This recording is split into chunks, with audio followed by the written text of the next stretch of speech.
Well, hello, brand managers, and welcome to Module 3 of the Mini MBA in Brand Management. For those of you with memory problems, I'm Mark Ritson, your marketing professor. In Module 3, we're focusing on a absolutely fundamentally important topic, and that topic is diagnosing the brand before we move into strategy, tactics, execution, etc. By way of an introduction, it is incredibly hard to find suitable source material, quotes, readings on this topic because, quite frankly, nobody does it that well anymore.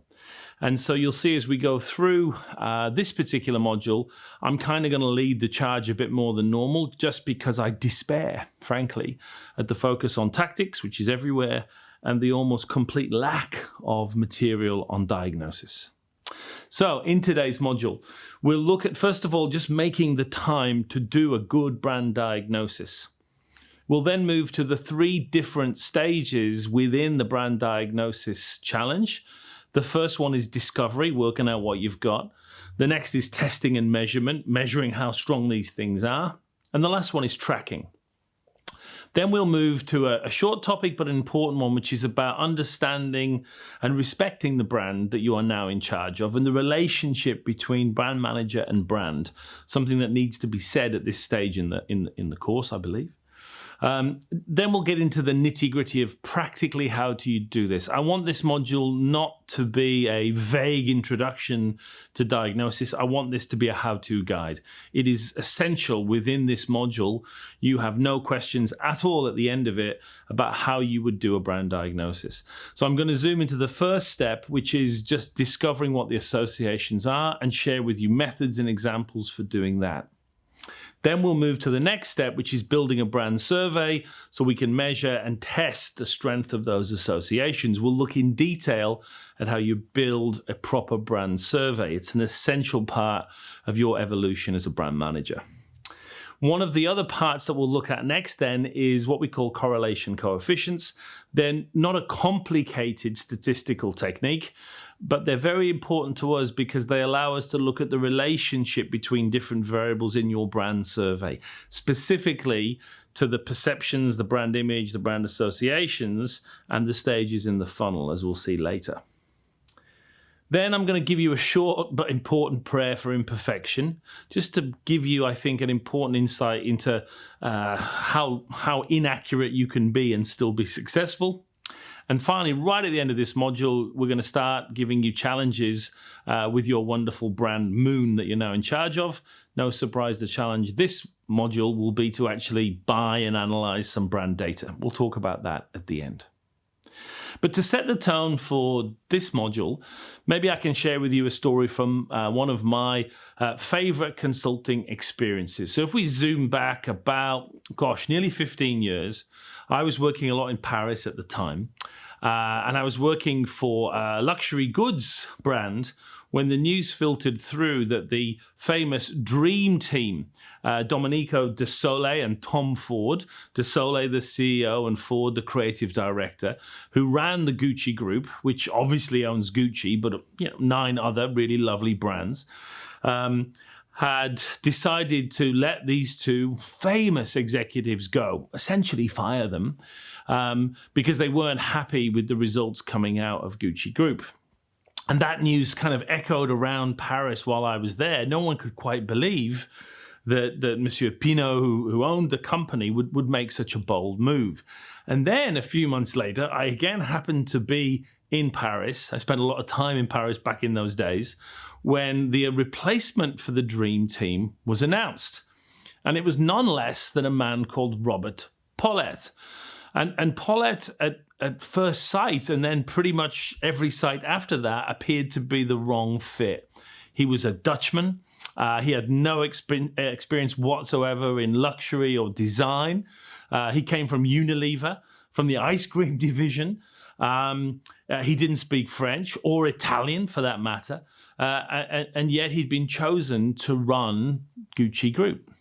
And so there was, frankly, a terrible critical response to the announcement that Paulette would take over as the CEO of Gucci Group. And it really materialized in a quite abysmal article in the Bible for luxury and fashion, which is Women's Wear Daily, which ran a cover story with an infamous title, "The Iceman Cometh. PPR dips into Unilever for new CEO of Gucci." And the first paragraph tells you everything you need to know about the tone of the article and how Women's Wear Daily's editorial team felt that it was going to go. The opening paragraph for Paulette's announcement was, "What do frozen fish and ice cream have to do with $8,000 crocodile handbags? Robert Paulette is about to find out." It was an atrocious way to introduce Paulette to the world of luxury. And I have to admit, I was part of the negative voices that all essentially predicted failure. And there was one last piece of information that caused much hilarity in Paris. It was then announced that Paulette would start running Gucci Group on July the 1st.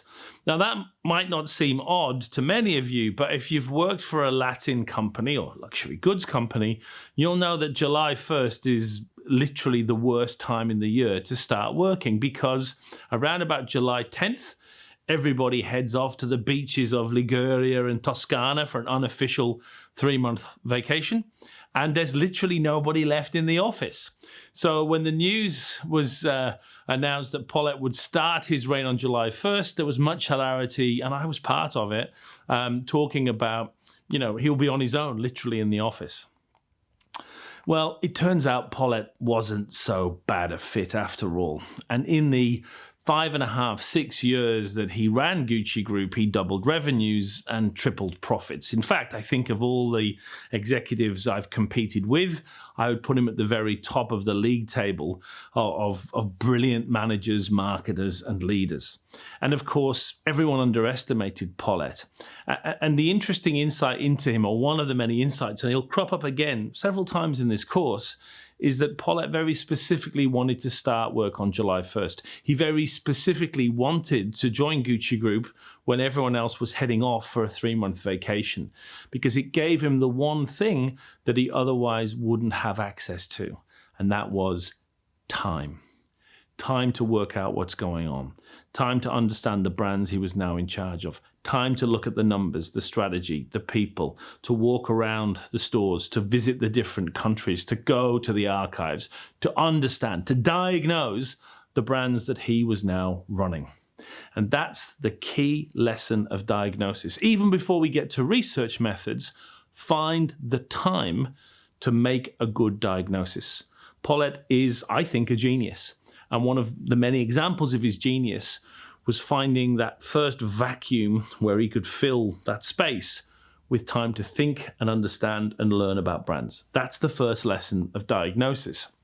It's very easy, trust me, when you start life as a brand manager to fall into the trap of start answering the questions that your organization asks you. Who should we target? What should the brand stand for? Should we do this or should we do that? An amateur or an untrained brand manager immediately jumps in and starts making tactical and strategic decisions without really having any clue what they're talking about. It's much harder, but much more important that a trained brand manager answers all those initial questions with a hunch of the shoulder, with a shake of the head, and with the only answer which is appropriate when you begin managing a new brand, which is, I don't know, I'm going to find out as quickly as I can, and then we will put together a winning strategy. That's a discipline that you must have, that you must remember what we talked about in Module 2, that before strategy, there must be diagnosis. And you must find that time for diagnosis, because all around you, the forces of the organization and the deadlines will be trying to stop you from taking time to take a step back. Remember something else as well we talked about during Modules 1 and 2. You actually don't know anything about this brand. Sure, you're the brand manager, but remember where brand equity exists. Remember what brand image is. It only has one locus. It exists in the head and the heart of our customers. Without the time to work out what's inside the customer's thoughts and feelings about our brand, we again literally have no idea about this brand we're managing. So again, the point should be clear. Make time for diagnosis and find a way to give yourself an opportunity to understand a brand before you start making decisions. And trust me, this challenge of doing a diagnosis before you start making strategic decisions only gets harder with experience. These days, I'm relatively well known and extremely well paid. So when I go in and work with an organization on brands, it's almost guaranteed that on the first day I walk through the door, I'll be asked a whole series of questions by a CEO or CMO about what they should do. The challenge of brand diagnosis is, as your experience goes up, as your salary increases, as your power over an organization improves, and as the assumption from everyone else that you must know the answers because you're the big new brand manager, brand director, brand consultant, you're under enormous pressure to skip the diagnosis step and go straight to ushering out answers that come straight from the hip pocket. And combine with that the fact that as you get more important, like Robert Pollett, for example, the amount of time at your disposal to actually think and listen and understand can often be reduced drastically. Nonetheless, you must battle these barriers and you must find time and you must find the discipline to do a diagnosis before anything else is contemplated. I'm in the lucky position these days where I get regular invitations from a variety of fascinating clients who want me to come and work for them and work on their brands. And it's interesting, whenever I do actually start talking to some of these prospective clients, the first question I have for them is always the same. How much money have you got for me? No, that's not the question. The question that I always have is, when does your financial year begin? It seems a weird question to begin a consulting relationship, but in my experience, it is fundamentally, foundationally crucial to understand before we do anything else when the financial year begins. Nothing to do with marketing, but when does this company run its 12-month cycles? Why is that? Well, let me explain. So, as you probably know, companies have all kinds of different financial years. Can be January to December, can be April to March, all kinds of different mixes and matches. Let's assume in this case, as was most recent in my experience, I'm working for a large bank that has a financial year that starts October 1st, okay? Why is that date so important? Well, work backwards with me from that date. If that's when the financial year begins, that by definition is the playing field by which all of our tactics will be executed and all of our money that comes from marketing will be counted. And it has to start with that timeline. So that means that if we're going to do our job as a brand manager properly, we're going to have to do zero-based budgeting. I'll talk to you a lot about zero-based budgeting in Module 10, but in a nutshell, I'm not at this stage comfortable allowing the finance team to tell me how much marketing money I have to spend because I think that's stupid, and we'll come back to that point. So I want to get ahead of the finance cycle. I want to propose to them how much money to invest next year and then hopefully have them approve it. In order to do that, therefore, I need to know when budgets are approved. And with a company that starts the year in October, that usually means towards the end of July, at the very last, they've locked down all their budgets and numbers are put away for the upcoming year. If that's when the budgets are approved, that also tells us when we have to have our plan, proposal, marketing budget ready. We need to get that proposal approved no later than the end of June, start of July, so we can go into the final figures that will soon be locked down. If we know that, let's say, July 1st is the latest we can get approval on the plan, that tells you that we have to have our strategy pretty much ready, locked down, and ready to present in mid-June so we can tweak it and make sure it's ready. And if we know that our strategy has to be ready by mid-June, that means we need to have the diagnosis done maybe mid-May, perhaps late May, but we want to leave enough time to take the data, sit on it, think about it, put the final strategy together. And if we know that we need the completed diagnosis by somewhere in mid-May, that tells you that we have to get into field to get our quantitative data and some of our qualitative data probably around the start of April, because it takes time to gather this data and then run the analysis. And that tells you that we need to get moving probably somewhere in the middle of March to be ready for October 1st. Any less time than that will be very, very tricky if we want to do a proper diagnosis. And of course, my final question to the client then is, What's today's date?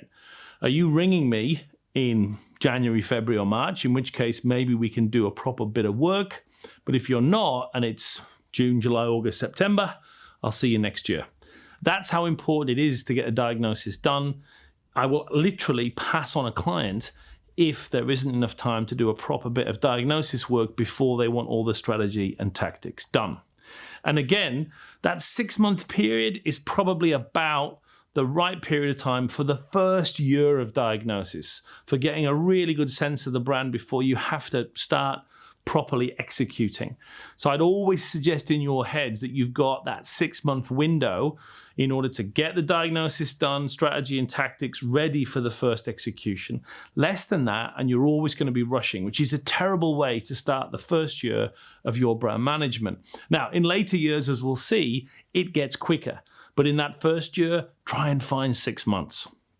In the case of Gucci Group, for example, they run on a standard calendar year, January to December model, which, as you might now appreciate, is why Robert Paulette turned up on July 1st, because he has to have a plan ready for January 1st, and lo and behold, July 1st gives him exactly 6 months to get his plans together, ready for the start of the new financial year.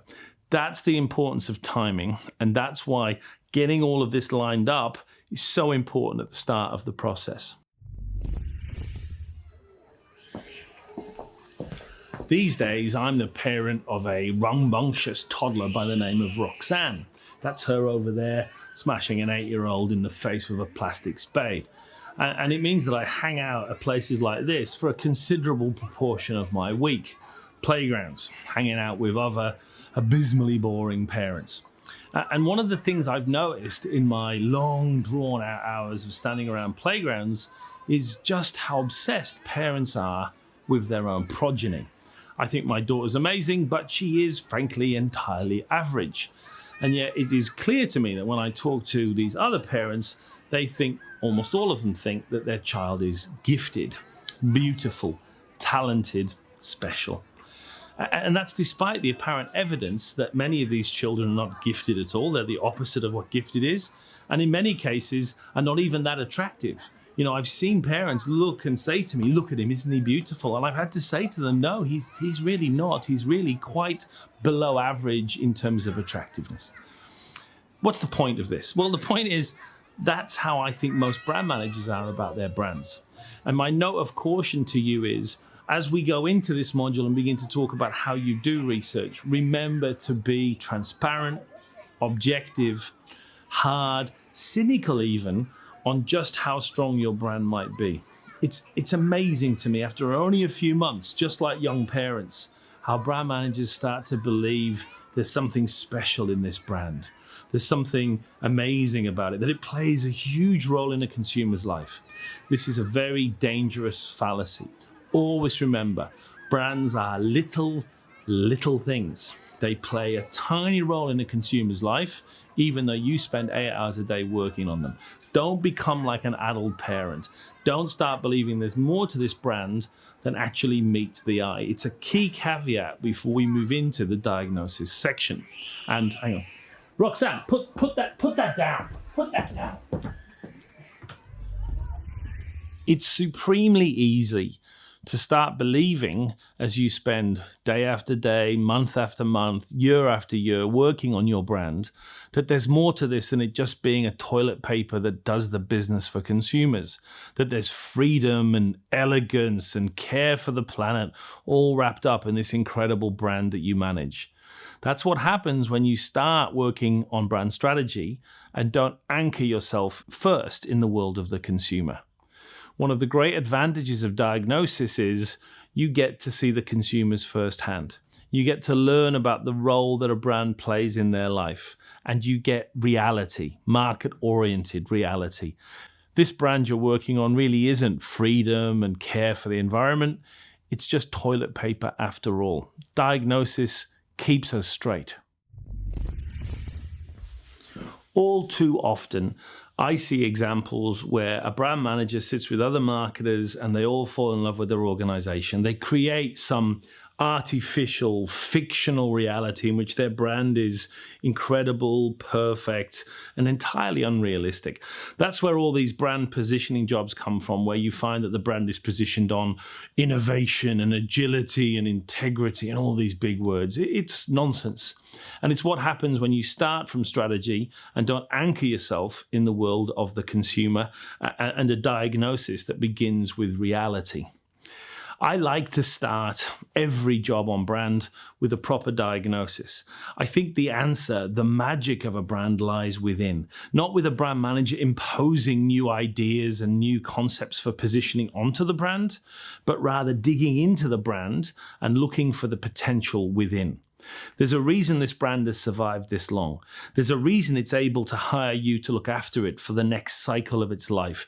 Respect the brand and look inside to find the right answers. The dirty secret of brand management is we don't really invent anything at this stage. We use brand diagnosis to identify what are the magical parts of this brand that we need to bring out and strengthen and share with more people. And there's a big advantage in doing that. The main one being that all too often we only look at positives when we're a badly trained brand manager. I think 9 times out of 10, if I look at what's being measured in brand research, I see only positive attributes. That tells me someone hasn't done the job properly, because any decent, well-trained brand manager understands that managing a brand is half about focusing on the positives, but also half about reducing and ideally eliminating the negative associations as well. So a good brand diagnosis allows us to get both the strengths and also the fundamental weaknesses of the brand. And I believe when you do that, you understand the true nature of brand management. We do want to share and strengthen those positives, but the other part of the job is also reducing the negative associations. And when you do that, what you get ultimately as a result from a strong diagnosis is something which is, first of all, much more realistic than some hypothetically, artificially confected brand.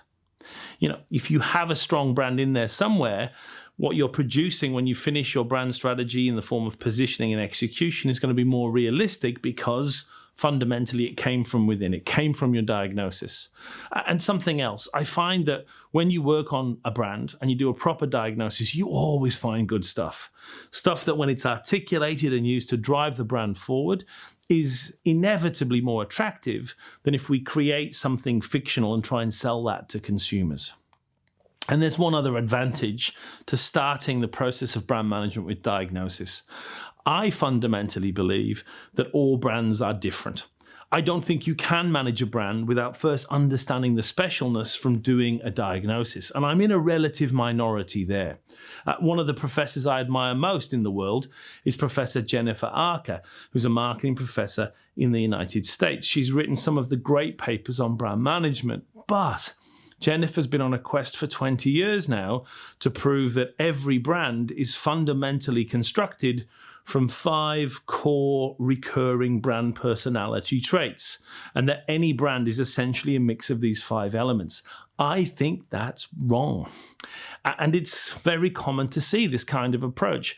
Consulting firms, research firms start their presentations on brand by saying, we believe that brands, ultimately all brands, are constructed from the following ingredients. I think that's silly.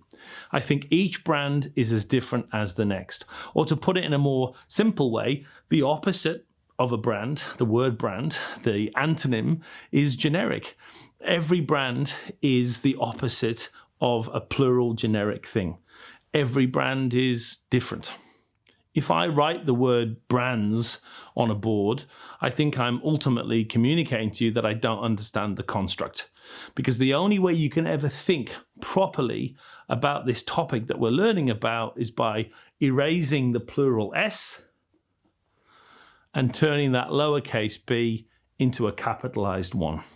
There's just one brand, your brand, and it's not like anyone else's. And you need to understand through diagnosis what's in it and work from that basis.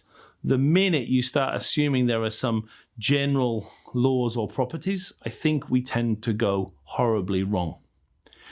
When I started my life as a brand consultant, the biggest job I think I've ever had was working for LVMH, the world's largest luxury goods company. I was just turned 30.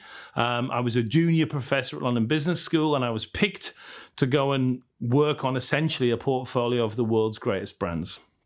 And as part of my 6-month induction into the company, I got a very special opportunity, one that would shape me for the rest of my life. The woman who hired me, the head of HR, basically set up meetings with all the presidents and creators and founders of all the great brands of LVMH, from Yves Carcel, the amazing CEO at Louis Vuitton, to Gilles Hennessy, the great-great-great-grandson of Richard Hennessy, the founder of Hennessy Cognac. This was an incredible education in brands. And it's interesting, they all told me different things.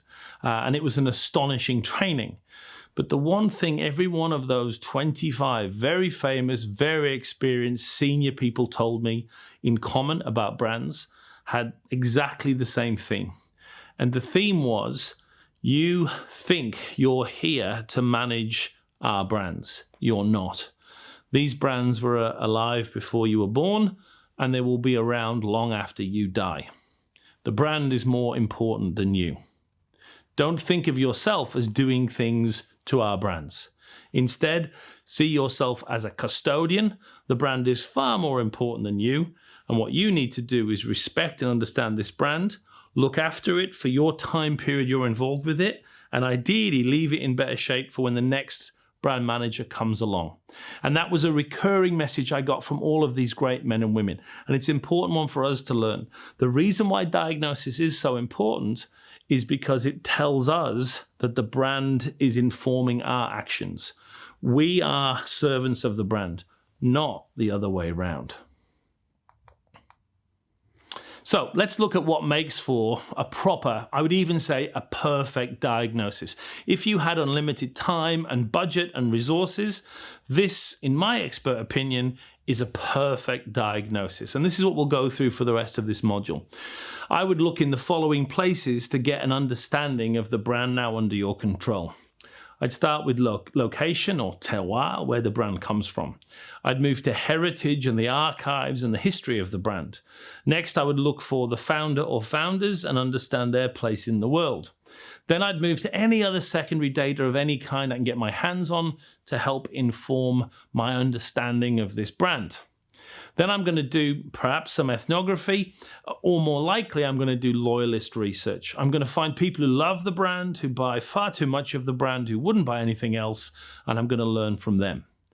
Next, I'm going to recruit some actual focus groups based around the different market segments and get a sense from them of how they think about the brand and the competition.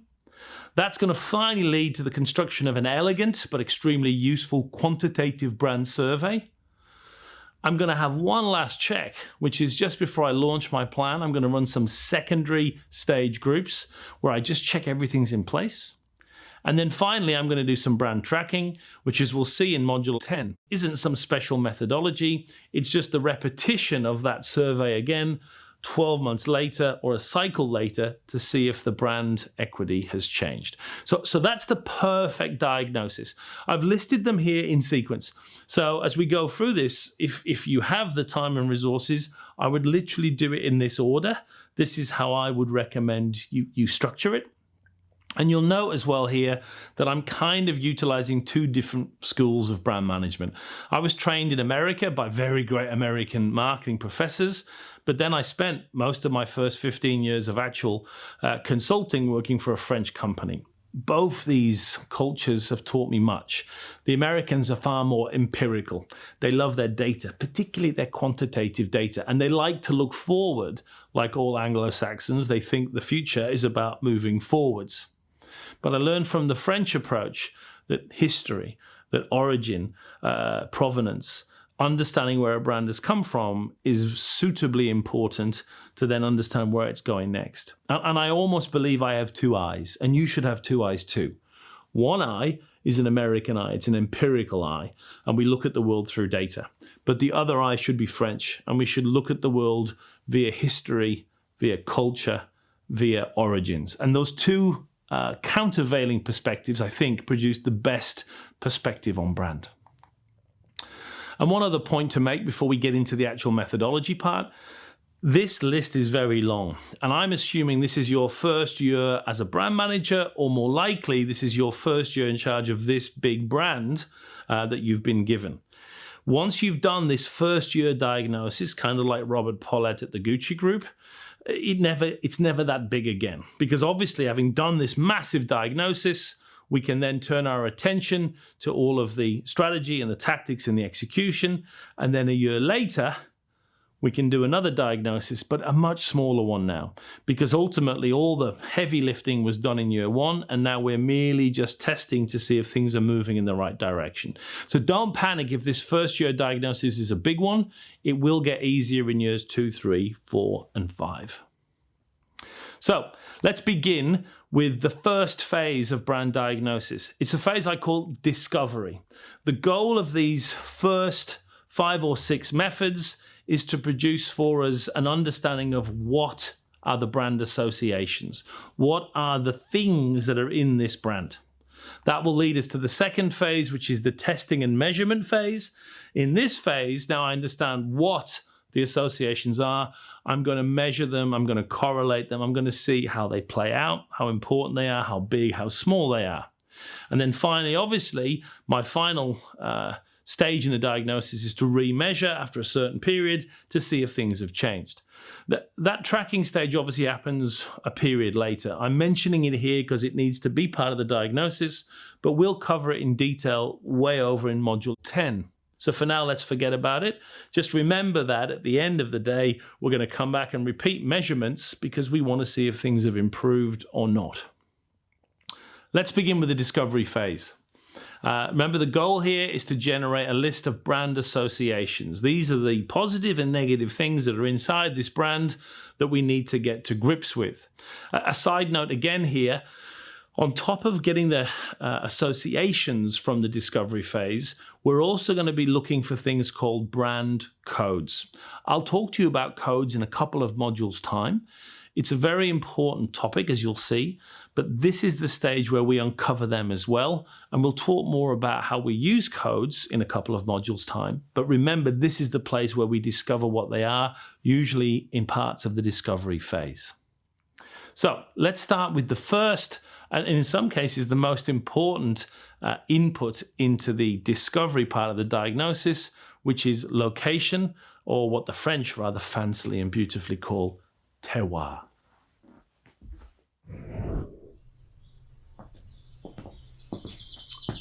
One of the great brand consulting jobs of my career was working on Dom Pérignon.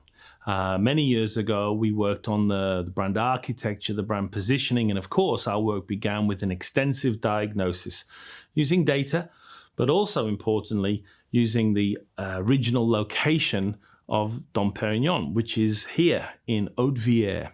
Haute-Vière, and behind me, this ancient Benedictine abbey, where a young Pierre Pérignon, nearly 450 years ago, arrived and became cellar master as a young man who tended the grapes and would, of course, one day learn to invent not only a wine that eventually was named after him, Dom, Father Pérignon, but actually invented the whole idea of champagne.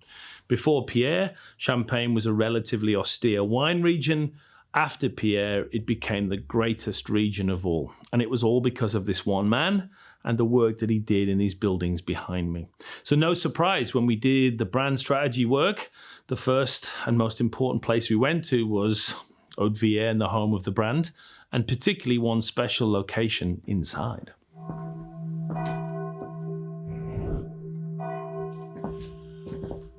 Here, inside the abbey, is a very important place because this is the grave of Pierre Pérignon. When he died as an old man, he'd created a brand that would last for hundreds of years, one of the most famous luxury brands ever created. And it's here that you really got a sense of many of the things that ended up going into what we call now the DNA of Dom Pérignon.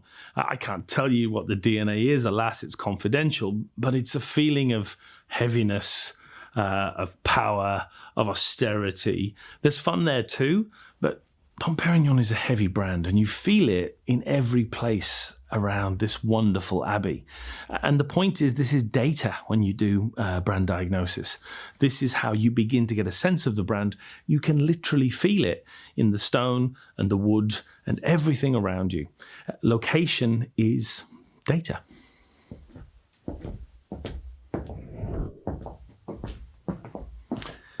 And perhaps quite amazingly, after a day's rest, having finished the work on Dom Perignon, I started working with the team at Moet de Chandon on their brand strategy for the following year. And we went to the home of their brand, which is here, Chateau de Saran. Chateau de Saran is a completely different experience. And it was stunning to me at the time, the difference between that ancient Benedictine monastery and how you understood it and felt it and what it told you about Dom Perignon, and coming here to this beautiful, elegant, fun, amazingly enjoyable place where there's a discotheque and there's an amazing Michelin star chef and just a fantastic experience. And it was an incredible introduction to Moet de Chandon. When I arrived, and this is not made up, I literally walked up to the chateau, and as I'm arriving, Jean Berchon, who's a very senior member of the family connected with the Moet de Chandon brand, was arriving in this beautiful Ferrari, vintage Ferrari. He sort of drove it very quickly. It skidded into the gravel. He jumped out. I can remember him throwing his jacket over his shoulder, and it landed perfectly in the front seat of the car. He grabbed a glass of champagne for himself. He grabbed one for me, and he walked over and he said, "Mark, when did you arrive?" What followed was one of the most pleasurable evenings of my life, and I've had a few. And again, this idea that this is what Moet is all about. It's fun, it's grandeur, but it's also generosity, and it's gorgeous, you know? The feeling of the brand, the stuff that eventually went into the brand DNA for Moet, was almost tangible from the initial experiences of being at the epicenter of the brand. Again, a strong clue that the origin and the home and the original place where the brand was born should be a vital input into your initial diagnostic thinking. It's a 15-minute drive from the Abbey at Hautevillers to the chateau. And yet the difference between these two brands and these two locations could not be more distinctive. Now, this is a very romantic and we could even say luxurious example of how origins and location and terroir can give you clues towards whether a brand is powerful and austere or fun and generous. But I've had these same experiences with far more prosaic everyday brands as well. Get to the place where the brand was born and it opens a door into what the brand associations are. The second input into our diagnosis builds from location. Next, we want to look at heritage. We want to look at the whole history, pre-existence of the brand in order to draw clues from its earlier days and more recent experiences as a key source of data to understand what's in this brand. Remember the Robert Paulette story. One of the things he did with that beautiful July and August was visit the Gucci Museum, which contained the story of this incredible brand and gave him enormous insights that he could then use in managing the brand going forward. Heritage, the archives, are a crucial input into your thinking, whether your brand is 200 years old or 20 years old. There tends to be beliefs in marketing that our ancestors, the previous brand managers, God help us, someone who worked on the brand in the 50s or 60s was probably an idiot. They weren't idiots. They were me and you just working 30 or 40 years ago. They probably had similar skills and they answered some of the questions that you now face, probably with great skill. Learn from your ancestors is my point. Whether the brand is 10 years or 200 years old, there is value in looking at whatever archival and historical information is available. Now, where does that information come from? Well, I've had a range of experiences in my career where I've discovered stuff on Google that has been immensely useful to the diagnosis of a brand, to having, when I worked on Hennessy, a full-time historian who was at our service to go and dig into the private museum in Cognac to tell us whatever we needed to know. That's a big spectrum, but it underlines the point that these historical sources are invaluable. What are you looking for when you do this archive search?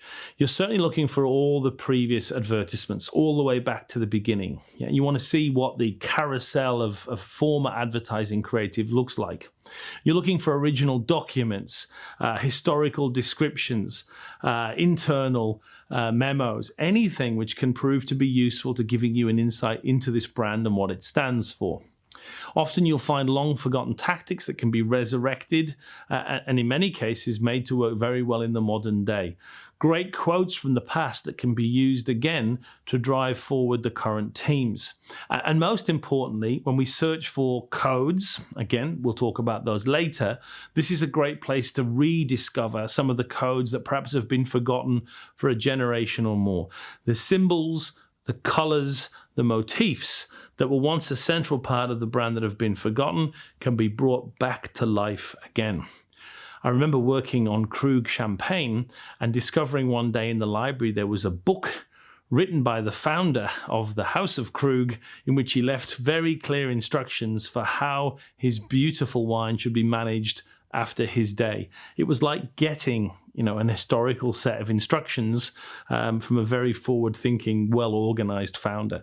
But it's not always that easy.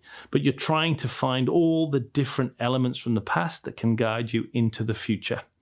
And one of my favorite examples was working on the wine brand Cloudy Bay. We discovered from the archives that when the brand originally exploded on the UK and in Australia and to some degree in America as this amazing unheralded Sauvignon Blanc from New Zealand, it was such a sensation, it was made in such small amounts that most of the wine merchants around the UK and in Australia would get blackboards out and put in front of their store, Cloudy Bay, coming tomorrow. A few days later, the blackboard would be changed to Cloudy Bay is here. And then finally, about a day and a half later, the blackboard would be erased one more time and the wine merchant would write, Cloudy Bay is sold out. We're sorry. That little story became so important as understanding something about Cloudy Bay, which is it has mass distribution, but it's sometimes not available. So the idea of it being scarce rather than incredibly limited was a massive input into how we thought about Cloudy Bay and how we presented it in the future. Stories from history informing how we approach the future. We have to move, of course, to founders. We've talked about the location and heritage. The other element in understanding where the brand comes from is interrogating the man or woman or combination of people who originally created the brand. There is a long and rich history of understanding that the personality traits of a founder, their DNA, is literally almost imbued in the DNA of the brands they create. If you study, for example, The Amazing Life of Steve Jobs, it's clear that it was Jobs' own incredible and intense focus, love of creative thinking, and belief that all things should be ultimately simple and beautiful that informed what Apple ultimately came to represent to billions of people. In the UK, the greatest brand of the 20th century was probably Marks and Spencer. And if you study Sir Simon Marks, the son of a Jewish immigrant who aspired to a middle-class life, who thought family was everything and believed that quality and value weren't necessarily to be traded off against each other, you saw a man who essentially imbued his own values into this incredible brand. Understand the founder, and you have an enormous insight into the brand that they have created. So one of the parts of a diagnosis I've always believed in is, if they're still alive, getting to know the founders and asking them to tell us about their lives. I've worked with Dave Honan, the founder of Cloudy Bay. He's told me about his brand in a way that no one else could describe. Similarly, working with Dominique Modno when we did the work on Sephora was a vital stage in getting our hands on what this brand really stood for. One of my favorite leaders in the whole world is Screw Turner, who founded Flight Centre many years ago and still to this day walks the corridors, and within 20 minutes of hanging out with Screw, you have every kind of insight you need into what Flight Centre ultimately stands for. And of course, not all of the founders are still alive. All of them, no matter how wonderful they are, ultimately die. For the work we did on Veuve Clicquot, it was impossible not to study Madame Clicquot-Ponsardin, the woman at the center of this amazing house. Her personality and her beliefs became, I would say, 80% of the elements that went into the DNA, the positioning of Veuve Clicquot. They are probably one of the most important inputs into a proper diagnosis of a brand. Who they are, how they think is essential information. Sometimes you get it in person. So sometimes you can actually sit down and talk with them. But when they've been dead for 50 or 100 years, it becomes an archival process instead. The key lesson when you're studying founders is to weight the origin story very heavily. You're not really interested in the latter stages of the founder's life or managerial career, fascinating as it may be. What you want from the founder is their early life and what molded them and what inspired them. You then want to look at the raison d'etre of the brand. Why did they create this brand? Yeah, what was the original reason? Not the ones in all the biographies and talked about online. Ask the founder, the day you had the idea for this brand, where did it really come from? What was the problem or thing that drove you to do this? That's always, in my experience, a different story from the one that's in the public eye and a very good insight into the brand itself. Again, this is a place to keep an eye open for historical codes. I remember once watching a documentary on Christian Dior, and the team at Christian Dior had been working on what are the codes of the brand of Dior. And in this early 1960s American interview with Monsieur Dior, who spoke quite good English, at one point the interviewer asked him and said, "You're a very superstitious gentleman, Monsieur Dior." And he said, yes, I am. And he lifted his wrist, and hanging from his wrist were a bunch of charms, which were all the different codes of the House of Dior they'd been working on. So sometimes they just give you a direct insight into many of the clues of the brand itself. You're looking for the big twists. You're looking for the moments where the brand was initially created and founded. A key point, though, is I don't necessarily want the founder's input on how the brand should be managed today. I want them to talk about how it was when it was first created. Our job will then be to distill out that magic and make strategic decisions for today. But I need to learn from them how they see the world. That was a huge challenge when I worked with Donna Karan. When Donna created her astonishing brand, she was barely 30 years old. She was a hot designer, and she was an up-and-coming woman determined to make her mark on the world. 30 plus years later, Donna is a billionaire. She has incredible charitable interests. She loves yoga, but she's a fundamentally different person than that 30-year-old that created the brand all those decades ago. The challenge when you talk to Donna now is to get her to tell you the stories of back then. That's the data we want, not her ideas or suggestions for how the brand should be managed today, as valuable as they might be. Fundamentally, and with the utmost of respect, founders are data. And living founders can be a fantastic input in understanding the brand, one that you should not and could not live without if it's available to you. Then we move to secondary data, far more prosaic and straightforward, but often missed by many brand managers. Secondary data, as you know, just means anything that's pre-existing, that's out there, that's free and immediate. Don't turn down the chance for secondary stuff. First of all, look at your predecessor's research. Maybe he or she was an idiot. I don't know, but their research might be good. So go through everything and take what you can. Don't just reject what they already have because it was done by someone else. The previous brand strategy that was used in previous years, even though it might be flawed, it's important to get an idea what's been tried. And also you may have to test some of it to prove to the rest of the organization that it doesn't work. So what's the previous approaches? You need to gather that. Any third-party data on the category that's available from marketing reports, third-party analyses, these things cost sometimes $1,000, 500 quid. It's worth the investment.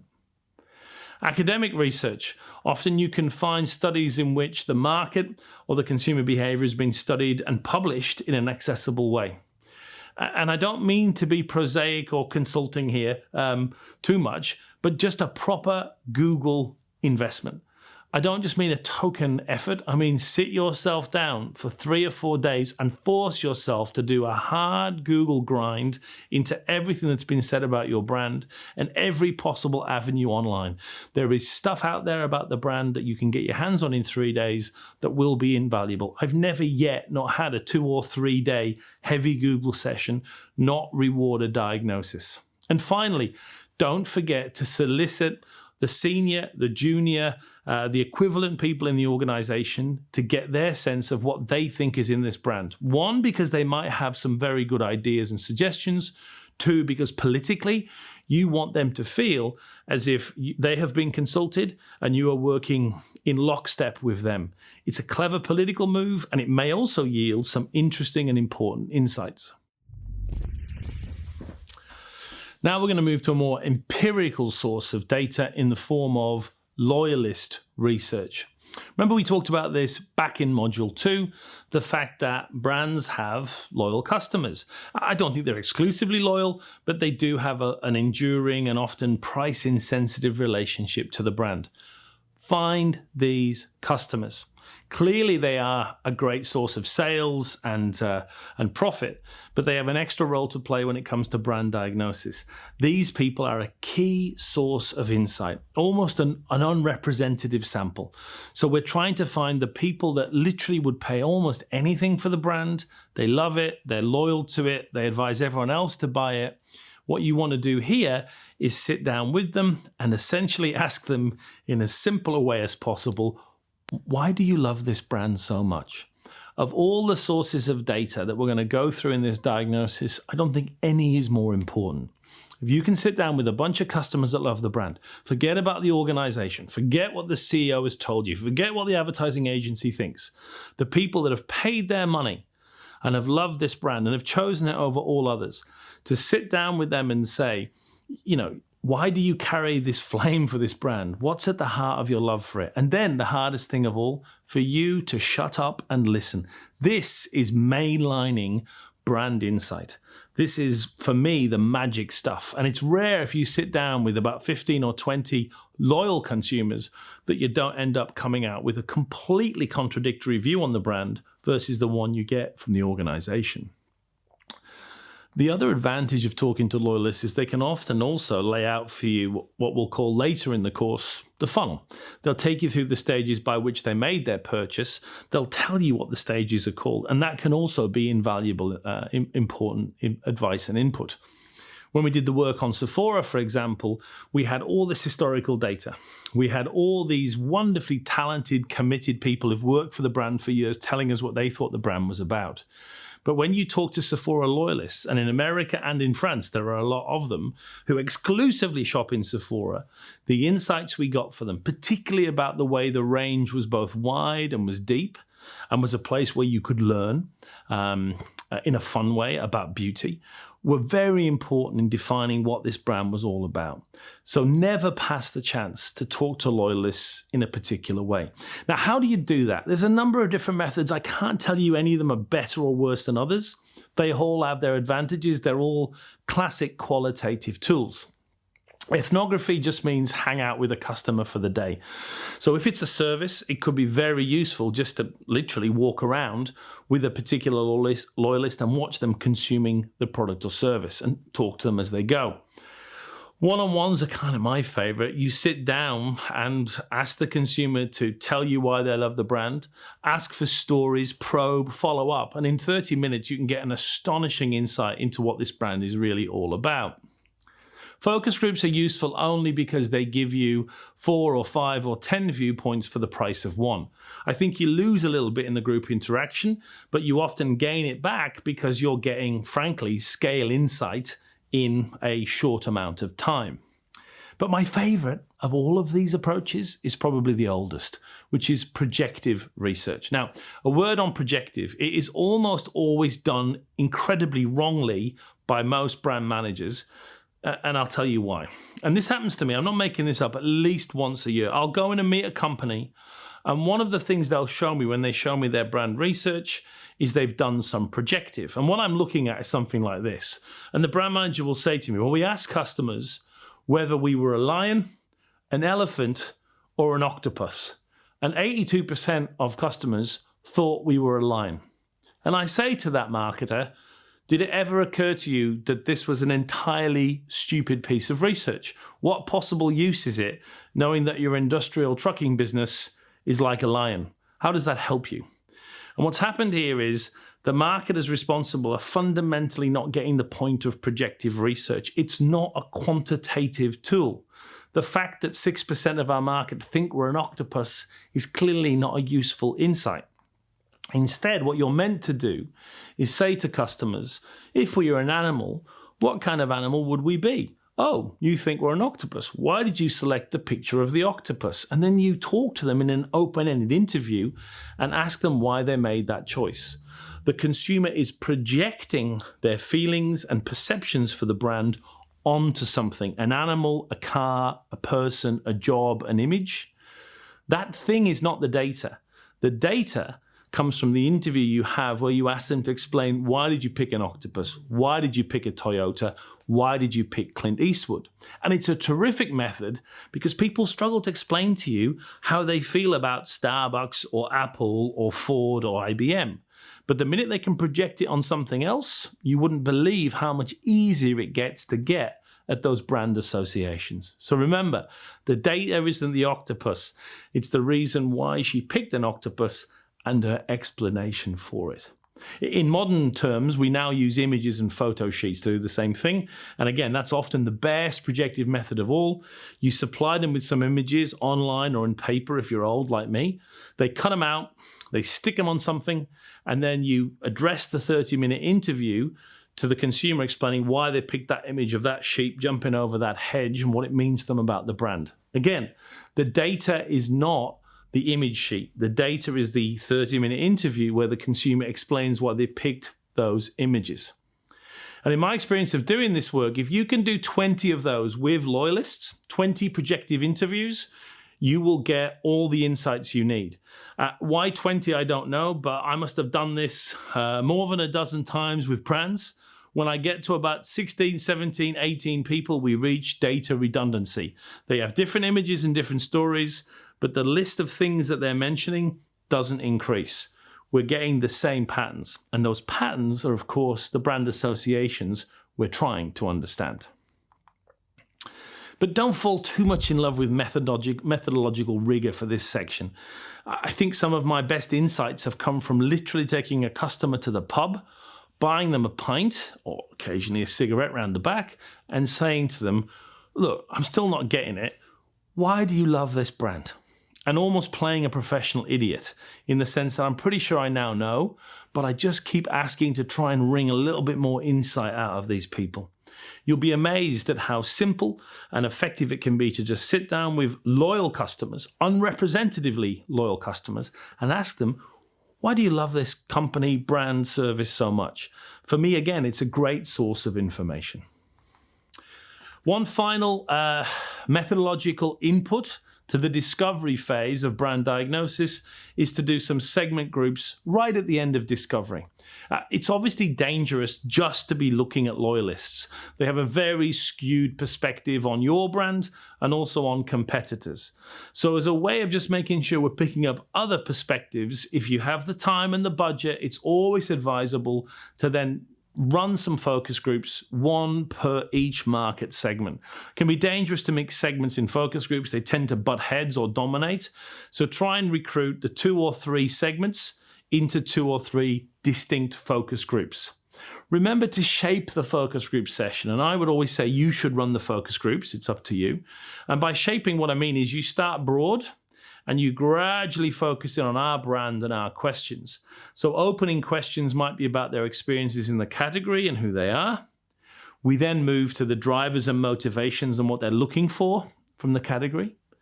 Then we get on to what the main brands are and how they feel about all of them. And ideally, if it's regulatorily possible, we haven't revealed who we are yet. Usually you have to tell the consumer at some point, but try and hold it back to the end of the group. So at this stage, they're talking about the 6 or 7 brands, not aware that you're representing one of them. At some point, you do have to then say, well, we're running this group for Adidas or for British Telecom, whoever it might be. let's just now talk about our brand. So for the last 20 or 30 minutes of the group, you then zoom into the brand, the weaknesses, maybe it's time to do a group projective. You're zooming into the brand now and trying to get at what this specific brand, your brand, stands for. That again will give you, at the end of the focus group, another great insight into what the funnel looks like and the decision journey. You'll get the category points of parity. So what are the things that might not differentiate our brand, but we have to be able to say we can do in order to be considered? That's another great output from these groups. And then for our particular brand, a more general perspective on what are the perceived brand positives of our brand, and also where are we seen as weak or negative. It can be a fundamentally brilliant way to conclude the discovery phase of brand diagnosis. So here's where you get to at the end. You ready? This, a list of associations. Now, I'm going to tell you, without any scientific rationale, that the list should be 10 items or less. And I'm only saying that to you because, as you'll see when we build the survey in a moment, as we add more and more of these associations, the questionnaire gets bigger, the costs get bigger, and everything gets more complex. So ideally, and I can't tell you prescriptively, you've ended the discovery phase and you're looking at a list of 8, 9, 10, 11, 12 distinctive words, associations, or phrases. These are the things that keep coming up across the history, the founder, the archives, the loyalists, the perceptions. The same stuff keeps coming up. And this is the end of the discovery phase. Remember now, some of them should be negative as well as positive. In some cases, you have a word that can play it either way. In others, it's a demonstratively negative connotation. I don't believe in separating product-based performance attributes from image-based association attributes. I think just blend them all together. So some of this stuff is about what the product does. Others are more intangible associations. Put it on the same list. Some of these, if you've done your work well, will be odd words. Yeah, and I think that's always a clue you've done a good job and you've really dug hard into the history and the loyalists. You'll see words that at first sight don't quite make sense, don't seem to fit until you explain it in a little bit more detail. So there should be interesting words there, unusual words that at first sight don't appear to be in the right place. You can wordsmith a little bit here, but these aren't slogans. These are just concepts or associations that you need to test. Just be careful that you don't have 3 words that mean the same thing in 3 different places on the list. At the end of the day, if you've got warm, amber, and a feeling of comfort, can we crunch those together and do they all sit in the same place, or do we need distinctive words for each one? You have to make the call, but obviously the less words, the better off we will be. And again, ideally, it's a short list at this stage because we're going to have to test them in the next phase. So the good news about the discovery phase is it's based on qualitative and historical data. And that means it's going to be market oriented. You didn't invent these words. They came from the customer. They came from history. They're going to include both the positives and the negatives because, again, they came inductively from the market, not from your biased perceptions. And best of all, you're going to capture the uniqueness that's in that brand because, again, all of this stuff has come from the brand and not from your preconceptions. So that's all the good news about creating this discovery list. But there are some drawbacks because all of this research is built so far on qualitative data. First of all of these samples that this data is based on is entirely unrepresentative. Many of it is historical and goes back 30 or 40 years.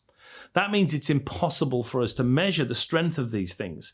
We might know that the word unreliable comes up a lot, but we don't know how widespread that belief is today or how important it is to customers or how we compare to other brands. We simply can't measure anything from a qualitative base. And that means also we can't do any correlations to see what drives what or how big or small these things are. Discovery will give us the list, but in order to measure it, in order to test it, in order to be able to gauge the various different metrics associated with that list, we have to move out of discovery phase now, and we have to move to a testing and measurement phase, which begins, of course, with a brand survey. And here we have some great news. When I was a young man doing marketing, we had to do so much hard work in order to build a questionnaire and recruit some informants to complete the survey. It took literally months. Thanks be to God, we now have the invention of customer panels. And these panels are an astonishing advance in the world of market research. Very simply, companies like YouGov, and there are hundreds of these companies around the world, recruit a panel of customers from hundreds of thousands of members of the public. They then pay them points to complete surveys at home on their laptop, and they are available to complete these surveys at a whim of any organization that wants to recruit them through the panel company.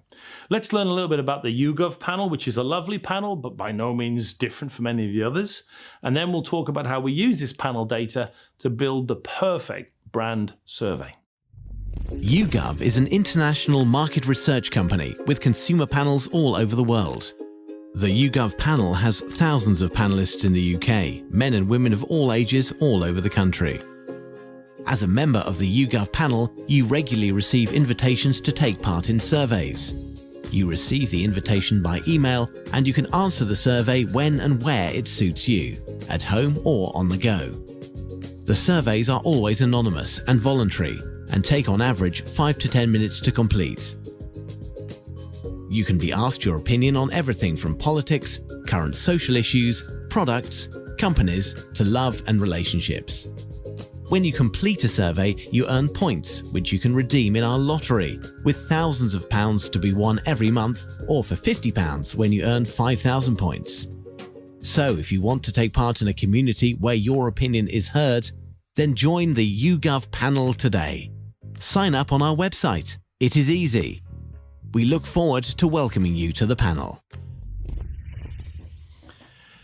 The YouGov panel, like many other panels, is an astonishing resource. The YouGov one has 6 million members across about 35 different countries.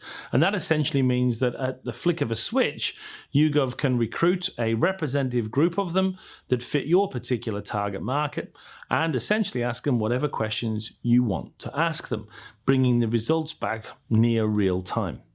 There are some huge advantages to panels. So first of all, the need to ask demographic questions about age and income and even media habits disappears because we've already pre-recorded that information when these people signed up for the panel. The only thing you have to know is who is the target market I'm going after, so the panel company can recruit them demographically, and also the sample size you need to ensure it's representative.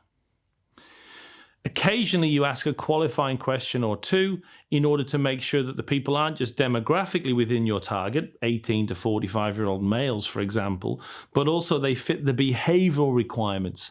I did some work once for a betting shop, for example, where we asked a single question, have you placed a bet in the last 12 months?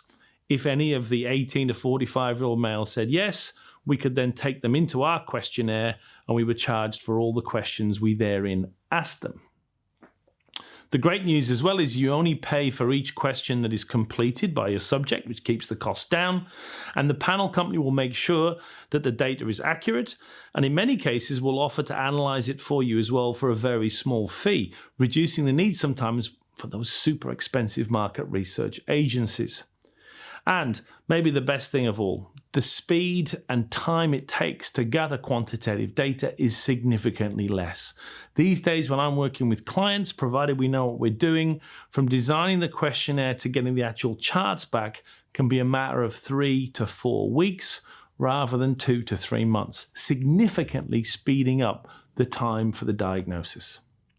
So that's how you get the data. What are the questions you're going to ask? Let me share with you the standard instrument I've been using with clients for many years and show you how you build a very simple but extraordinarily powerful brand survey. I can't show you an actual example from an actual client for obvious reasons, so let me show you how we might hypothetically design a questionnaire for the mini MBA in brand management to market and measure the perceptions of our brand. So, there are 3 pre-ingredients that you need to have prepared before you design the questionnaire. The first thing you need is to have already done your segmentation and targeting. It's not really appropriate to expect to be able to do segmentation within the instrument you're using to do your brand research. That should already have been done. So you should have clarity on who the segments are and ideally which ones you're probably targeting. But at the very least, the segmentation should already be clear. Second, remember that discovery list. You need to get that done before you do the quantitative piece. Remember, I believe all brands are different, and I hope you do too. So you can't just create some generic questionnaire with 10 or 11 different generic variables. You want to take the associations that you discovered in the first part of the diagnosis, and we're now going to plug them into this survey in order to measure them. So get the first stage discovery done before you do the second stage, which is the survey. And finally, you need to know what your custom funnel stages are. In the strategy module, we talk in great detail, and I show you examples of how you build a custom funnel for your brand. I'm going to show you here how you measure it, but it's really important that you're clear on what the funnel looks like and how you build it for your brand in order to insert it here into your particular brand survey. Okay, so let's assume those 3 pre-ingredients are ready. Let me show you a simple 10-item questionnaire which gives you everything you need in order to diagnose the brand. So we're going to start with the initial questions, which are the segmentation questions. So these questions are just there so that I can slice and dice this data later according to which segments you're in. For example, within the mini MBA in marketing, we really only have 3 clear target segments. We have a group of junior but exceptional marketers who want to learn quickly to progress their careers. We have a bunch of senior marketers who haven't got the time now to actually go back and formally study marketing, but want to make sure that their training is up to a certain level. And we have digital marketers that have a lot of digital experience, but no marketing experience. You should recognize yourself in that list. So these 3 questions enable me to slice my respondents later so I can compare how they respond to the different questions. Are you a digital marketer? Yes, no. How many years of experience do you have? At 15 plus, we make you an old, experienced marketer. At 15 less, we make you an up-and-comer. And then finally, do you have a formal qualification in marketing, which is an extra variable? So those questions combined allow me to slice the respondents into the segments. Next, I'm going to ask the awareness questions we talked about all the way back in Module 1. If you remember, I only need 2 questions to give myself the 3 different measures of brand awareness. The first question, when you think about marketing training, which options come to mind? Open box, so that's just getting as many open box, unaided, top-of-mind answers that come out. And then the follow-up question, which is now going to be an aided or recognition question, ignoring your answers to question 4, which of the following marketing training programs are you aware of? Tick the box. Okay. So that's going to give us all 3 types of brand awareness. We can choose to compare them or use one or the other, but we're going to get top of mind, we're going to get unaided, and we're going to get aided, each as a percentage. Next, I'm now going to formally measure the associations that came out of the discovery list. Now, I'm going to do that by asking each of my respondents to review the mini MBA or their perceptions of the mini MBA against, let's say, the 10 attributes that came out of our discovery phase. I'm going to do that by saying to them something like, one of the programs you mentioned, this is in the awareness question, was the Marketing Week mini MBA in marketing, where 1 is disagree strongly, 4 is neither, and 7 is agree strongly. So that's a standard Likert scale, symmetrical at either side, 7 points, 4 in the middle. I'm now going to ask you to score your perceptions of the mini MBA against those 10 attributes. How much do you agree with the following statements about this program? A, it's a powerful course. B, it offers me the widest range. C, it is unreliable. D, it is sexy. Now, I'm making up these attributes, obviously. There might be 10 of them here. I'm posing them as a statement, and I'm asking the customer to agree. One important note here is your panel company can randomly arrange those 10 variables, so they're not always presented in the same order to make sure there's no ordering effect going on. Okay, so that's allowing me to measure how strongly from a representative sample consumers actually see these associations in my brand. And again, notice positives as well as negatives. Next, I'm going to repeat question 6, but this time I'm not going to repeat it applying it to my brand. I'm going to apply it to a competitor brand. Now, first question. Where does that competitor brand come from? It comes from the awareness question that we asked earlier. So either in the aided or unaided section, the first brand they mentioned other than us, you want to use that brand and then ask exactly the same questions against the same, let's say 10 associations, again, randomly arranged. How much do you think, in this case, we've chosen the IPA, they have a brand training course. Another of the programs you mentioned was the IPA's Brand Fundamentals, where 1 is disagree strongly, where 7 is agree strongly. How much do you agree with the following statements? It's unreliable, it's powerful, it's sexy, etc. And we get an answer from 1 to 7. Now, initially we take whatever is the first brand they tick in the awareness question. But again, your panel company can ensure that we have a quota for all the competitors. So over time, you're going to build a relatively representative set of answers for each of your competitors as well. So it kind of attributes which brand that each of your respondents will be measuring it against. A key point here, we are not measuring our competitors' brand images here. We are measuring them on our brand associations. Perhaps the IPA has other brand associations that the Marketing Week Mini MBA doesn't have. We're not measuring those. So this isn't like market research where we're measuring all the brands. We're measuring our brand selfishly, and then we're measuring how much we own those associations versus our competitors. That's what this design is meant to do.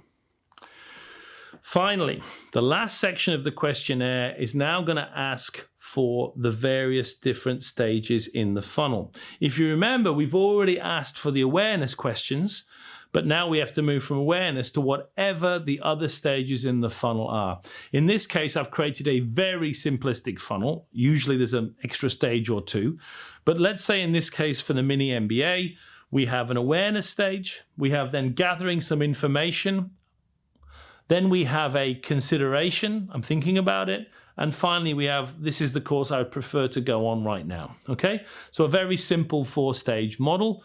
Let's just use that as the basis. And what I'm going to do, as you can see here, is I'm going to ask, as we go through, a series of hierarchical questions to see which brands are moving through which stages in the funnel. To do that, I must construct the funnel questions quite carefully. So for this section of the brand survey, what we're trying to do is ensure that there's a hierarchical flow through one stage to the next. That's going to make the analysis and structuring of this research much simpler. So, for example, in our hypothetical Mini MBA survey, we've already asked the awareness question. Which of the following marketing training programs are you aware of? That's a recognition or aided awareness question. Let's assume that in this case, the prospective student ticks the boxes for the IPA, the Mini MBA, and the Chartered Institute of Marketing. The follow-up question then takes those ticked responses and regurgitates them for the next question, question 8. From the following list of courses, which have you gathered some information on? Let's assume that in this case, the respondent ticks the box for the IPA and the Chartered Institute of Marketing.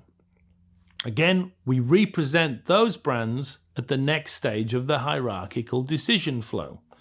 So for question 9, from the following list of courses, which would you consider? The IPA and Chartered Institute of Marketing are now represented again, and in this case, the prospective student ticks both boxes, which means that question 10, from the following list, which would be your preference right now? forces them to make a singular choice, in this case, the IPA. What we've achieved with these hierarchical questions across the whole sample is we now have numbers to show us which brands sit at what levels on each of the major steps in the buying funnel. Okay, so there's one more missing piece that we need to complete all of our data to ensure we have everything we need to do a really thorough diagnosis. If you look at our questionnaire, we've measured how our brand is perceived and also how all of our competitors are perceived on those 9 or 10 attributes that we got from the discovery phase. Let's say I'm comparing our brand in blue to a competitor brand in red. We can now start to see on that 7-point scale, how are we perceived on things like powerful, reliable, reaches further, versus one of our key competitors or an average score of all the competitors. The problem I've got, though, is I might know how relatively well or badly I perform on these attributes. But what I don't know is how important these attributes are to the actual customer. We have 10 of them here. It's highly unlikely, I'd say it's impossible, that they will be equally weighted. And to make things even more complex, some of them are positive, powerful, and some of them are negative, unreliable. So how am I going to work out how influential, how impactful these associations are on consumer decision making? Well, one option is I could actually ask customers. I could add a question 11, how important are the following attributes to you, and get them to weight them on a 7 or 10-point scale. There's a couple of problems with that approach, though. First of all, every extra question is going to cost me money. Second, even if I've got the budget, though, customers don't know. I do believe customers can articulate the degree to which they think a brand is sexy or powerful or boring. I don't believe they can articulate how influential those variables are on their decision making. So there's another problem with this list as well. Again, we have positives and negatives. How do you want to positively and negatively weight them? So for all those reasons, asking customers to rank or weight or score how important variables are is really, as far as I'm concerned, a pointless mission. And the good news is we don't even have to ask that question. We've already got the data if we're smart enough to realize it.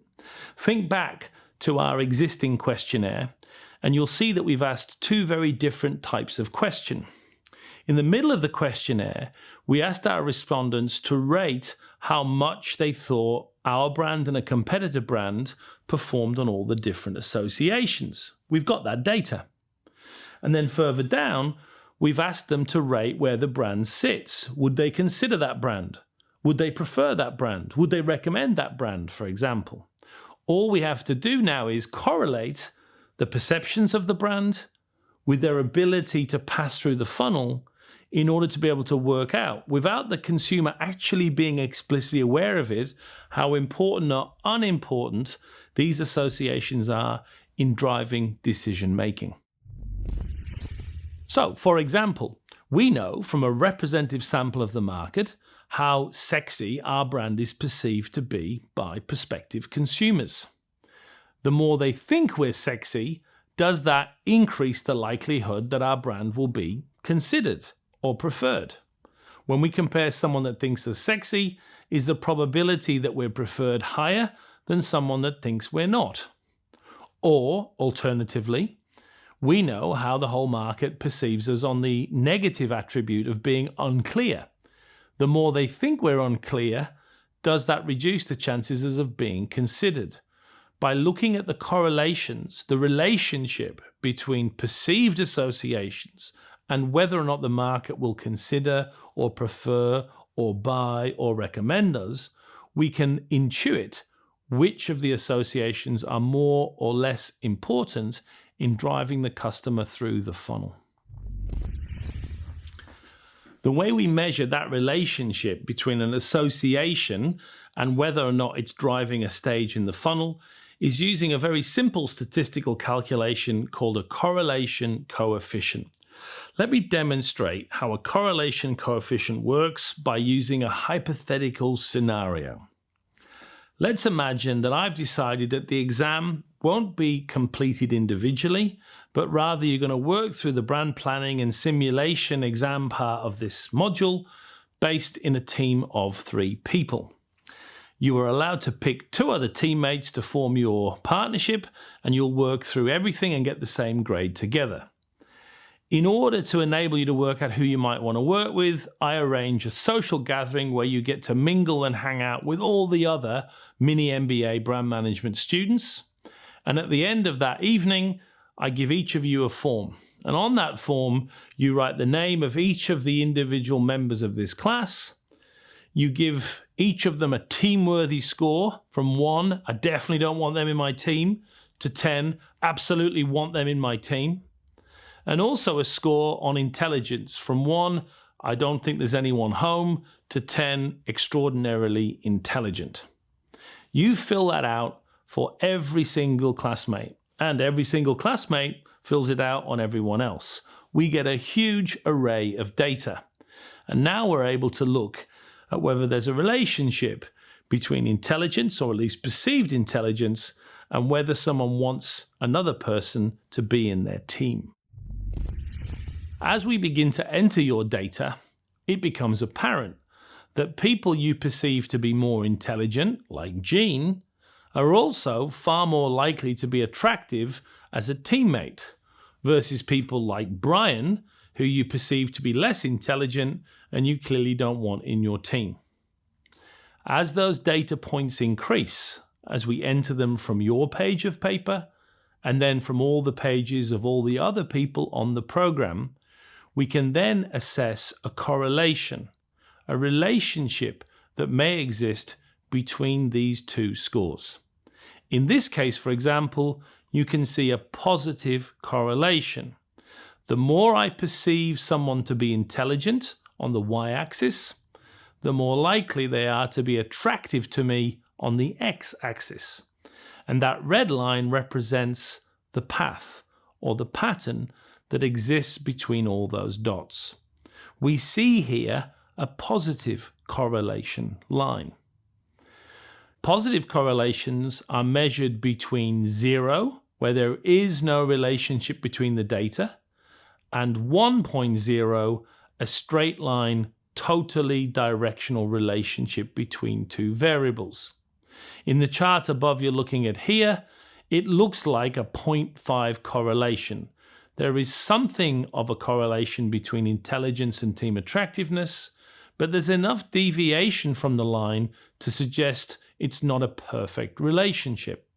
If we were to look at no correlation, a score of 0, we'd see a pattern like this. Imagine if I asked you to rate all of your classmates on canoeing ability and then also asked for team attractiveness. Unless you're massively into water sports, it's highly unlikely that someone's prowess in a canoe is going to influence whether you want them in the team. And we're likely to observe no correlation between these 2 variables, or 0.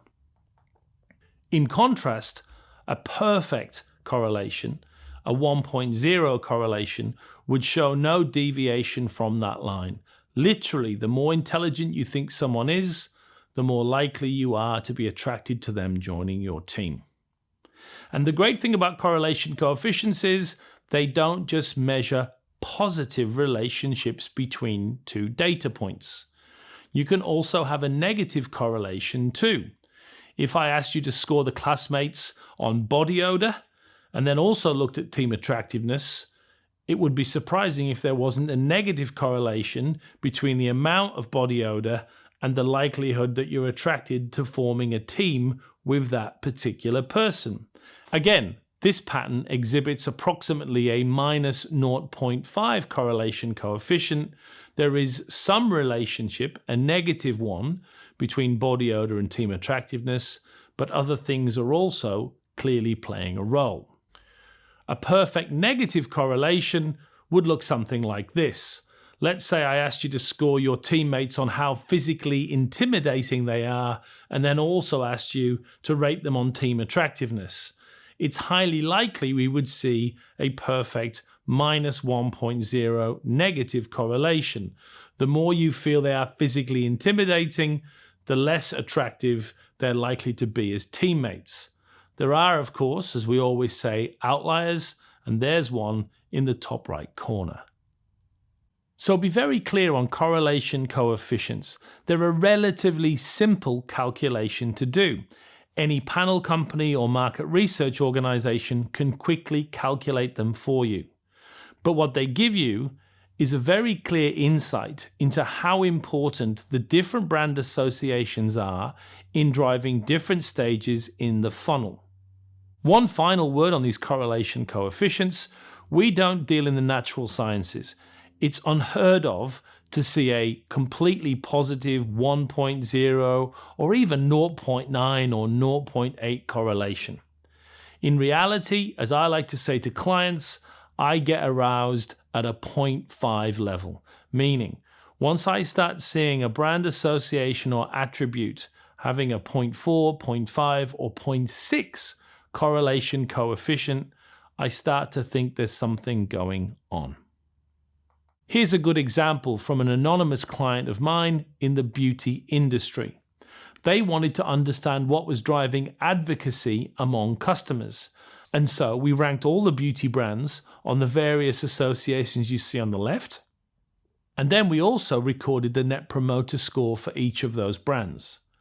We were then able to calculate the correlation coefficients that show us the degree to which an association does or doesn't increase the likelihood of advocacy. Here, for example, as you'll see ringed, the most important associations, at least for driving advocacy, were delivering a radiant glowing skin, confidence, effectiveness, and excellent customer service. And perhaps not surprisingly, you see a couple of negative correlation coefficients too. A brand that does not stand for anything and does not meet my skincare needs both obviously have a negative impact on likelihood of being a promoter of the brand. So, look at what we've got from that simple survey. In my hypothetical example, I had 10 items in my questionnaire. It's a very short, tight piece of quantitative data. But look for a second on what it delivers to you in the form of insight. We now have brand awareness levels on all three key measures.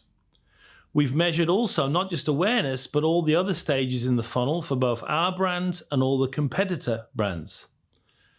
We understand now who our true competitive set is, because when we ask the consideration question, we don't just get to see whether our brand is considered, we get to find out the other brands that are actively being considered next to us as well. And that might vary from segment to segment. We get to see the conversion rates of our brand from one stage to the next. If 1,000 customers in our sample consider us, what proportion of them prefer us? That's a question that we'll pick up on in the next stage of the mini MBA when we get to strategy. We also get to see how our competitors also convert and their ratios through the funnel. Are we weaker or stronger than them in converting customers that consider into preference? Next, we've measured the brand image scores. So all of those associations have now been measured from a representative sample of customers. We know how strongly or weakly our brand is perceived on each of those different associations. And remember, we've also measured our competitors. So we don't just know how well we're performing, but also how well or poorly our competitors are performing on the same associations. Next, we get to see, through those correlation coefficients, what's driving the various stages in the funnels.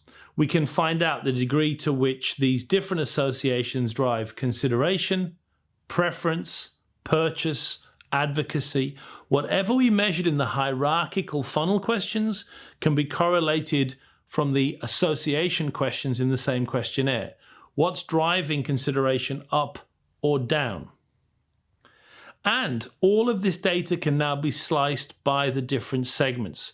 If we want to compare under 30s to over 30s, we can literally run all of those analyses, slicing the data in two, provided the samples are representative, and we can see how different segments have different drivers, different perceptions, and different stages in the funnel. Don't forget also, this survey has two more big advantages. It's going to give us the baselines for all the brand objectives we're going to set later on in the program. So if we discover, for example, that 15% of over 30-year-olds currently consider us, that's the baseline we can use in our SMART objective for the brand strategy going forward. And also, we've now got baselines to compare against when we repeat this survey to see what it was before we began our campaign, and compare it when we finish it to see if we've improved things. This simple survey, which in many markets costs less than £25,000 to execute if you do most of the work yourself, gives you everything.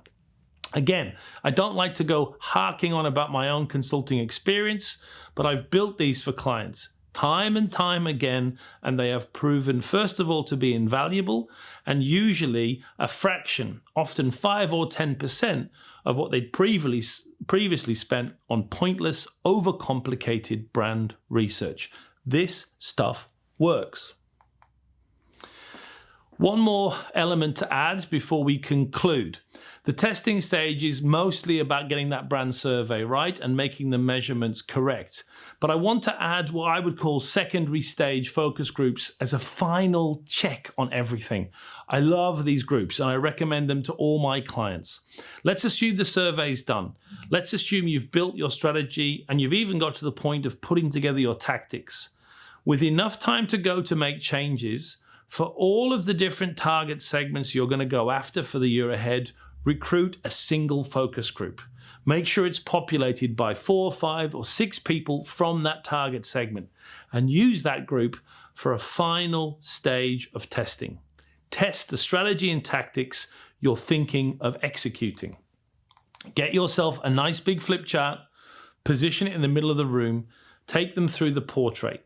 Do these people resonate with what you think they should resonate with? Share with them the positioning you've chosen for the brand. Is it appealing? Do they like it? Does it strike a chord with them?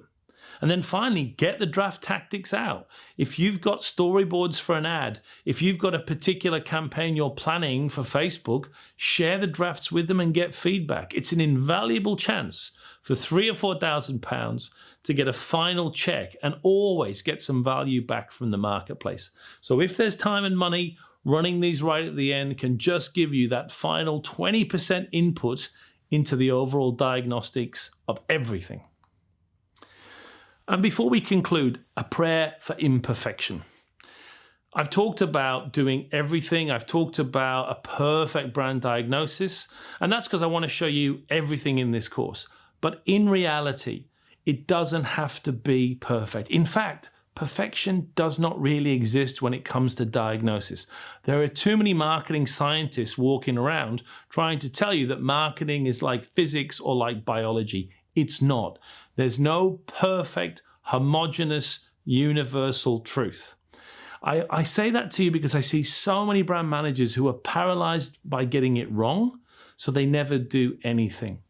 Brand diagnosis is a dirty, approximate, get your fingers in the dirt kind of approach. Get out there, listen to customers, learn, and ultimately you'll be in a better place. If you do 10% of the stuff we've talked about this week, you will be superior than any other brand managers that exist because most of them, frankly, don't do this at all. So don't be hard on yourselves. Do as much as you can. Try and give it the best insight you can, but at some point realize there's no perfect answer and you have to ultimately make a call. If I could maybe point you to an imperfect approach, I'd suggest there's only a couple of these methods that you truly need to depend upon. In an ideal world, you'd do everything we've talked about in the sequence we've talked about in this module. But in practice, I would tell you, if you can study the heritage of your brand, and if you can talk to a few loyalists, and if you can probably do that secondary data analysis to see what else is out there, you've probably got the bare minimum to get an idea about what's in the brand. Obviously, I'd probably also recommend that you save enough money to do a proper brand survey. But ultimately, the loyalist research and a study of the history of the brand will sometimes suffice. But if I could tell you 3 things you have to do: history, loyalists, survey. And that would be more than enough. It would put you head and shoulders above almost every brand manager that you might have to compete with. It's a whopping module, the longest of the course, but we cover an enormous amount of crucial territory, because if you don't diagnose the brand correctly, everything that follows will inevitably be flawed. Here are the 5 key takeouts from today's module. First of all, find the time to get the diagnosis done. I'm not overstating how hard this is or how essential it is. You've somehow got to find time in your busy schedule to get this data collected and analyzed. Second, don't forget the French eye. I think everyone's familiar with the American Anglo-Saxon approach to diagnosis. We do qual, we do quant. But don't underestimate the power of visiting the place, of looking at the history, of meeting founders. There's a real insight there that's essential, I think, to a proper diagnosis. Next, that list of the 10 or less associations that we take out of the qualitative and historical phase, that short list of associations that we're going to work with is crucial, again, to getting diagnosis right. The brand questionnaire. That questionnaire should be worth the price of this mini MBA alone. It works. And twinned with the ability to do it with large panels at relatively low cost, you have an engine there to understand a brand. And I swear to you, this is true. I've taken clients who are spending $400,000, $500,000, $600 on useless brand research, and we've replaced it with this very tight instrument and gained so much more as a result. Put that questionnaire into practice for your brand. And finally, correlations are cool. I certainly misuse them. As you've probably worked out throughout this module, correlations are not the same as causality. There is a little bit of movement both ways.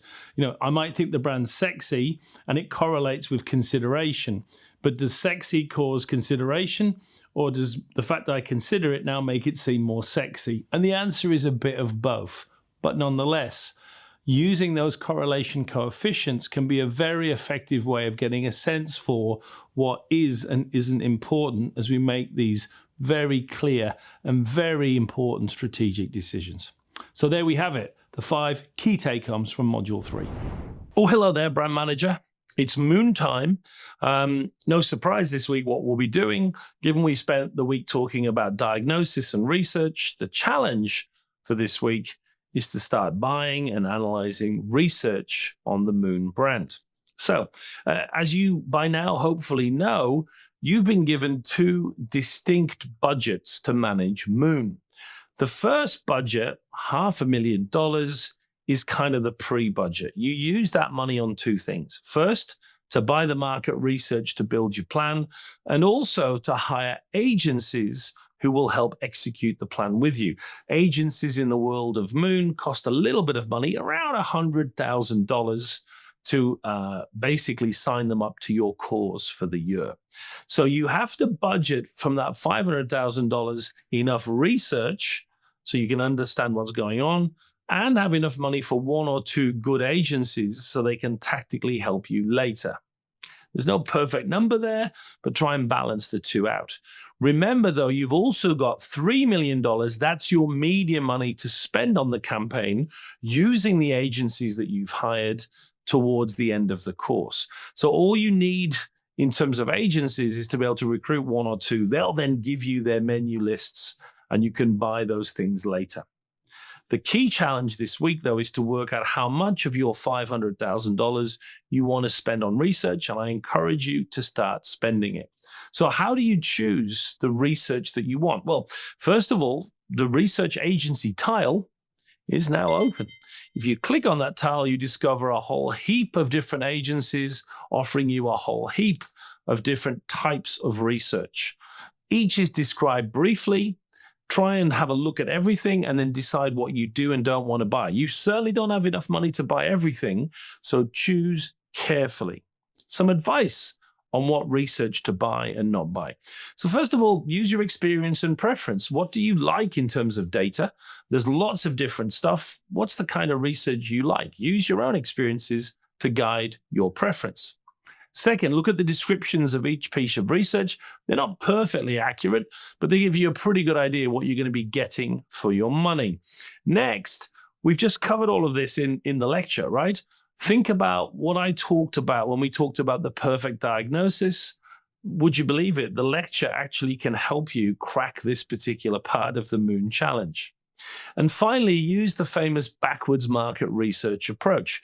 You know what the brand plan looks like. You know all the different things you're going to have to complete in the weeks ahead. So look at that and then work backwards to buy the research that will help you complete the tasks that you need to complete. And remember, although I encourage you to start buying research now, you can buy research at any point in the course till the end of the course, as long as you've got money left. So you don't have to buy everything straight away, but I would encourage you to start spending money and start understanding the world of Moon. And as you do that, you have to complete this important template. So this is the research template. And what it essentially does is it allows you to present early in your brand plan to senior management the research that you've done to build your brand plan.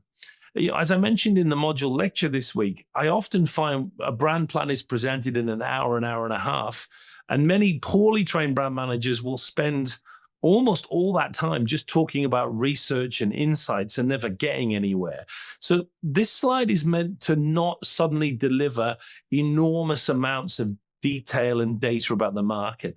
It's closer to a checklist that says, this is all the research that was done to feed the plan that I'm now going to present to you. So think of it that way.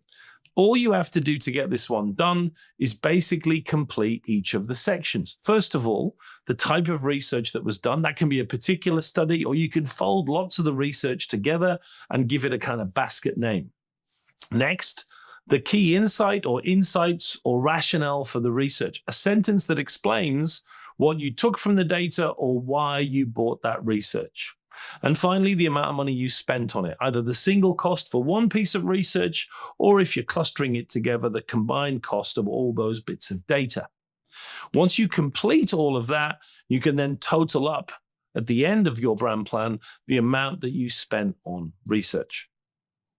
Now, I would encourage you at this point to think a little bit about all the templates we'll complete in the weeks ahead, because it will give you some insight into the things you need to research. For example, in a couple of weeks, we'll be doing brand tracking. You're going to be measuring your brand, so you need to get some perceptual measures of what the brand stands for, so you have some benchmarks in order to focus on how you're going to change them.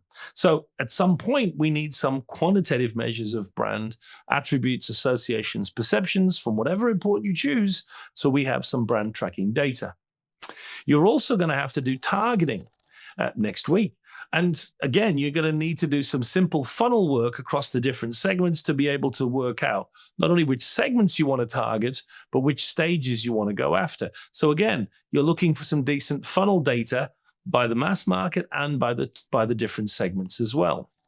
At some point, no surprise, you're going to have to come up with a brand position and also work out brand codes. You need data for both of those things as well. And you're going to have to set some pretty clear objectives. So make sure you have benchmarks from the different markets you're going to target so you can set decent objectives. Now, we're going to cover all of this in a lot more detail later in the course. But be aware that research is the stuff that feeds all of this. And if you have a strong empirical backdrop for your plan, you're halfway towards being successful. So think carefully and choose carefully, and pick the right research to give you the right platform for a great brand plan and ultimately brand success. I hope that makes sense. Spend some money. Enjoy the process. Some research is good, some of it is bad. It's a mixed bunch. But gather the data, build the picture, and we'll move forward. Right, let's go and look at the readings. Your library for Module 3. So next to your notes is the required article. It's my article, Brand Diagnosis is the Brand Manager's First Job. Prioritize it, talks about this challenge of diagnosis, and explores it in some detail. Optional material. We talked about founders during this module. Here's an article about the founder of the Superdry fashion brand who left and then returned to try and resurrect his company. We also talked this week about stated versus derived importance. Here's a nice short article that summarizes the difference between the two and how to get to those all-important derived importance drivers. Next is an FE case study of mine based on P&G's wonderful insights that were used to craft the Fabrice case study. Lots of good insights, particularly into qualitative research. And we end with two podcasts. The first one is the story of the McDonald's case study, their advertising campaign with Wyden and Kennedy, and the research and diagnosis that was done to build that campaign. And finally, I got so frustrated with the lack of podcasts about brand diagnosis and research that I literally rang up one of my favorite marketing podcast hosts and asked if we could make an episode so I could use it here in Module 3's library. And that's exactly what we did, a really nice, nuanced discussion about the diagnosis process. And a final reminder down below, there's your weekly podcast where I summarize all of this in an hour or less. Onwards to Module 4. See you next week.